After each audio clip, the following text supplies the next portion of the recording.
Morning सबैजनालाई शुभ बिहानी। आजको दिन चाहिँ भ्लग स्टार्ट गर्दैछु। हिजो चाहिँ मेरो स्वास्थ्यमा समस्या भएर मैले चाहिँ भ्लग बनाउन सकिनँ। त्यसको लागि चाहिँ म क्षमा प्रार्थी छु हजुरहरूमा, किनभने स्वास्थ्य नै ठुलो धन हो भन्ने चाहिँ नि मैले अस्वस्थ भएपछि त कुनै काम गर्न नि सहज हुँदैन नै होइन। त्यही भएर चाहिँ मैले हिजो भ्लग बनाउन सकेन, हजुरहरूमा ल्याउन पनि सकेन। आज चाहिँ सुरुवात गर्दैछु। सुरुवाती चरण नै छ, बिहानी बिहानी छ होइन। अब चाहिँ मेरो दैनिकी सुरुवात हुन्छ। आज चाहिँ तपाईँहरूलाई एउटा खास चिज देखाउँछु मैले। अब चाहिँ म यसरी नुहाइधुवाइ गर्न जान्छु। नुहाइधुवाइ गरेर आएर के रहेछ त्यस्तो खास चिज हजुरहरूमाझ पेस गर्नेछु है त। सायद हजुरहरू धेरैजनाले खानुभएको पनि छैन होला, जान्नुभएको पनि छैन होला। बङ्गाली हुनुहुन्छ भने जान्नु आहा, त्योभन्दा मतलब अब पूर्वतिरको साइडको मान्छे हुनुहुन्छ भने हजुरहरूलाई त्यो चिजको अवगत छैन, किनभने सबै त्यसको टेस्ट नि लिएको हुन्न। त्यही भएर खास चिज देखाउन जाँदैछु। म एकछिन यसो बाथरुममा नुहाइधुवाइ गरेर फ्रेस भएर आउँछु। त्यति दिनसम्मलाई चाहिँ बाई बाई, टाटा। नुहाइधुवाइ सकेर फ्रेस भएर आइसक्यौँ।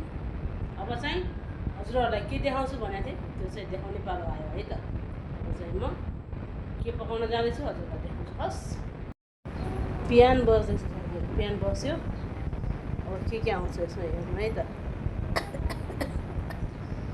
रुवाको गिलाहा साथीहरू गाह्रो छ मलाई पनि। भ्लग नबनाइ पनि भएको छैन, बनाउँदा नि स्वास्थ्यमा समस्या छ। त्यही भएर भर्खर प्यान डालेर प्यानमा तेल राखेर,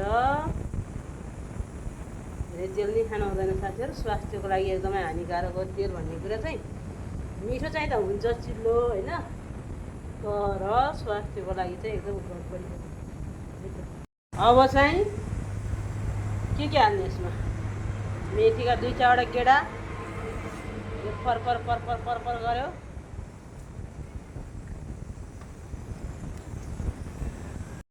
खुर्सानीका 2-4वटा गेडा फरफर कालो हुन्छ चाहिँ गराउँछौँ हामी हल्का हल्का। एउटा डाल्यो। अब यसमा धेरै खराउने पनि होइन साथी, धेरै डढेको चिज खानु हुँदैन अरे। यो साग डाल्यो। यसमा चाहिँ टमाटो डाल्यो।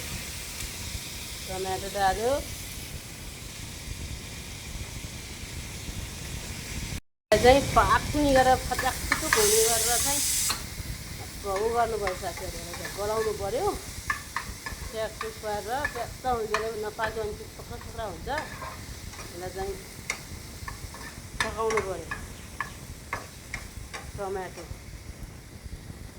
होइन, यो चाहिँ अब नुन नहालेर चाहिँ गल्दिनँ। त्यही भएर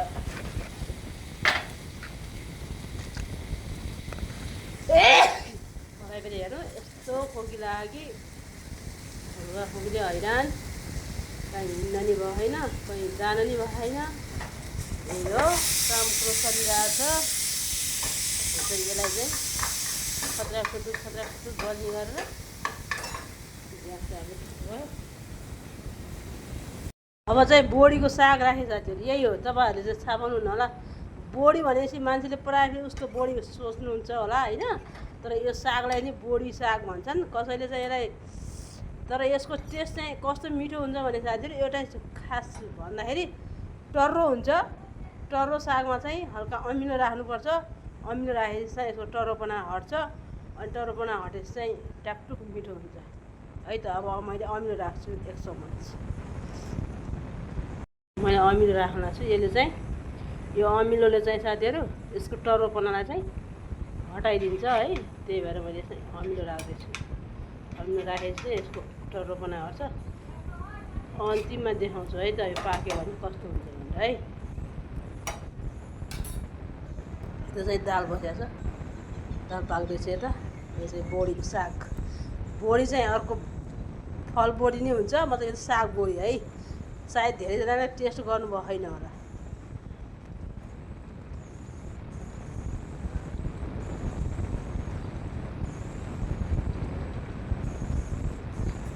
यो चाहिँ कलर चेन्ज गर्यो, यसको टर्रोपना चाहिँ गयो साथीहरू। यो चाहिँ यस्तो भयो है।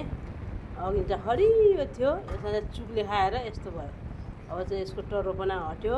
अब चाहिँ यो मिठो हुन्छ, अमिलो होइन, जति मिठो मिठो हुन्छ यति हो। यसको हल्का बाक्लो धेरै पातलो गराउँदा नि मिठो हुँदैन, यतिकै ग्रेभी यतिकै टाइपको भयो भने चाहिँ एकदम बेस्ट हुन्छ।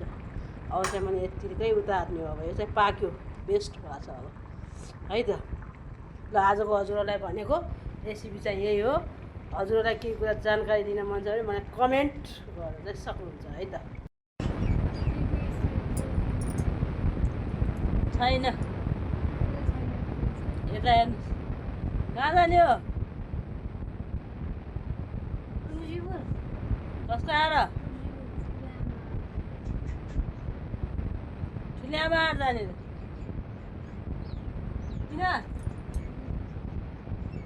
किन जाने?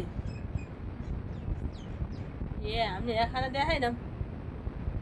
ए के खान मन लागेर? हिजो भर्खर खायो मैले यस्तो पनि। त्यस्तो गर्छ नि त। हेर्नु साथीहरू, हाम्रो मम्मी चाहिँ आफ्नो दिदीको आएर जान नपाएर गाह्रो छ। कसरी सन्ताउने होला यहाँलाई? अब के छ भन्नुपर्ने? दिमागको बिरामी चाहिँ अलि गाह्रो नै हुँदो रहेछ। एउटा कुरामा लागेपछि चाहिँ त्यो कुरालाई चाहिँ टाइममा नअघि भनिराख्नुहुन्छ। त्यही भएर चाहिँ एकदमै अप्ठ्यारो छ साथीहरू। खाना बने चाहिँ छैन, दाल र तरकारी बनेछ। अब चाहिँ बन्न पर्ने छ भात। ड्याडको कहाँ हो खै? ड्याड कहाँ जानुभएको थाहा छैन। ड्याडको आगमन भएपछि खाना खाने भन्ने कुरो हो। खाना चाहिँ बनाउन बाँकी रहेछ। भात पाक्यो भने ट्याकटुक लाएर खाने। अनि चाहिँ आज चाहिँ दिउँसो को आउने भन्ने कुरो हो के अरे। कोही आउँछन् कि यस्तो गर्मीमा? कोही आयो भने तिनी को आएको रहेछ तिनीलाई पनि देखाउँछु है त। आउने कुरो हो के अरे। अब यो गर्मीले के गर्छन् कुनै जाँगर चल्छ या चल्दैन थाहा भएन। आउने भनेदेखि आएका पाहुनालाई पनि देखाउँछु है त। पाहुना आउने भन्ने कुरो थियो, नआउने भन्ने खबर आएपछि चाहिँ म चाहिँ अब भ्लगलाई अन्त्य गर्नेतिर लागेँ। किनभने आजको विशेष पार्ट भनेको बोडीको साग पकाएको, बोडीको साग देखाउनु थियो। त्यो चाहिँ मैले अघि नै बनाइसकेँ। त्यही भएर भ्लग चाहिँ अन्त्य गर्नुपर्ने भयो। किनभने धेरै लामो बनाउँदा नि खल्लो हुने, प्लस पोइन्ट मेरो स्वास्थ्यले पनि खासै साथ दिइराखेन। अब चाहिँ म आराम गर्नुपर्ने हुन्छ। त्यही भएर चाहिँ आजको मिनी भ्लगबाट म सानो आचार्य छुट्टिन चाहन्छु। भ्लग चाहिँ बेलुकी 6 बजे आउँछ है। अनि यहाँको दिन शुभ रहोस्, स्वस्थ रहनु होला। म चाहिँ हल्का अस्वस्थ छु हिजो आज। हजुरहरू चाहिँ स्वस्थ रहनु होला, मस्त रहनु होला। कि पनि स्माइल होइन, सधैँ ओठमा हाँसो छाओस् भन्ने कामनाका साथ अहिलेको यो मिनी भ्लगबाट सानो आचार्य बाई बाई टाटा भन्न चाहन्छु। भोलि भेटौँला स्वास्थ्यले साथ दियो भने, होइन भने फेरि अर्को दिन है त। नआत्तिनु होला, नमात्तिनु होला। खुसी छ भन्दैमा मात्तिने र दुःख पऱ्यो भन्दैमा आत्तिने चाहिँ कहिले पनि हुँदैन। Pain and gain are two wheels of cart होइन। दुःख सुख भनेको एक रथका पाङा जस्तै हो क्या। दुःखपछि सुख पनि आउँछ, सुखपछि दुःख पनि आउँछ। त्यस कारण आत्तिने मात्तिने तात्तिने चाहिँ कहिले पनि गर्न हुँदैन। यी तिन चिज चाहिँ नगर्नु होला, आत्तिने तात्तिने मात्तिने। अनि तिनै चिजले चाहिँ हामीलाई जीवनमा के हानि पुर्याउँछ। त्यही भएर संयमता अपनाउनु होला। हरेक परिस्थितिमा संयमता अपनायो भने कुनै पनि पलसँग दुःखी हुन पर्दैन होइन।